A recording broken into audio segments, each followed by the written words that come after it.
Hello, I'm Dean Bryant. Hey, I'm Vidya Makan.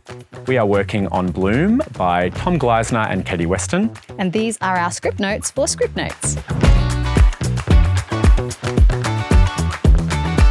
Today we're talking about the build into a song called People Like You, which Vidya sings with Sloane Sediro. They are playing the characters of Ruby and Finn. This is about almost halfway through. There's been tension a-brewing all the way through. The premise is that Finn is a student who's kind of boarding here for free if he does some light duties, and Ruby is a carer who's paid to be here, and she's like, you're slack. And things have come to a head, and that's always a good time to head into a song. Yes, heightened stakes. Exactly. In musicals, you get a couple of things at once. You get the script, but ideally you also get demos, which are recordings that usually the songwriter does that shows potential cast members, creatives, I'm the director, Vidya's obviously acting in it, what the songs are.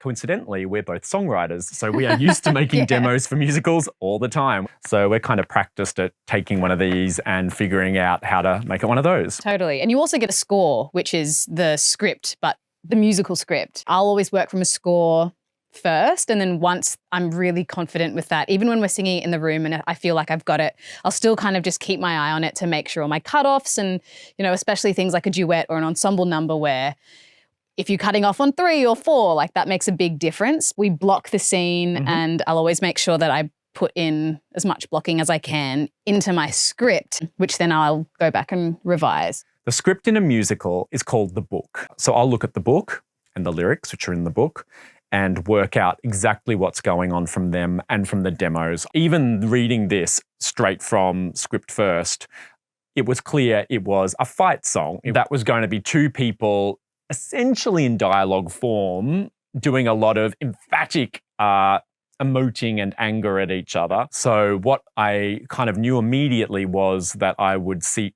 the residents and staff who weren't involved, bit by bit, would create a kind of circle around our 2 protagonists as they got more and more intense with each other, and eventually it would look like a boxing match. But you've also set it up in a way where it's not just us at each other the whole time. Like I'm clipping the nails of Rose, one of the residents in the aged care home. And so there's also that playing of like, I'm really angry at you, but I'm not giving you everything. I'm not buying into it. Okay, I'm buying into it. So there's that build which Dean's beautifully directed into it where it's not just at each other the whole time. No, and they're trying to rally support from people around them the whole time. So when you're looking at a stage direction, you're not beholden to actually follow it. It's a guide. So for example, it says here, a sudden frosty silence, Ruby is clearly not happy. You go, oh, Tom's clearly decided that that's a particular moment. Do we feel as we rehearse it that we want to honour that's right there, that it gets particularly chilly? I look at it as a guide of where the writer's telling you they think the emotional stakes are, but you work all that out on the floor and you kind of shift everything back and forth a lot until you find the balance. I found that when I'm taking notes and when I'm wanting to write down my blocking, and blocking is the movement on stage that you do, I like to try and make that really specific. I draw a little like rectangle, which is the stage, and I'll put kind of where I am and then the movement that I do in forms of arrows. Simple things that I find really help me, frees me up to then give the story. Like I used to be a note taker at uni. I'd just like have massive actors' notebooks. I found that it wasn't coming into my body. I was too like in my head about it. So now I try to keep that really technical so that then when I'm on stage looking at the other actor, I'm actually just in the moment and reacting to whatever offers we're making to each other. And that's how I found I like to work.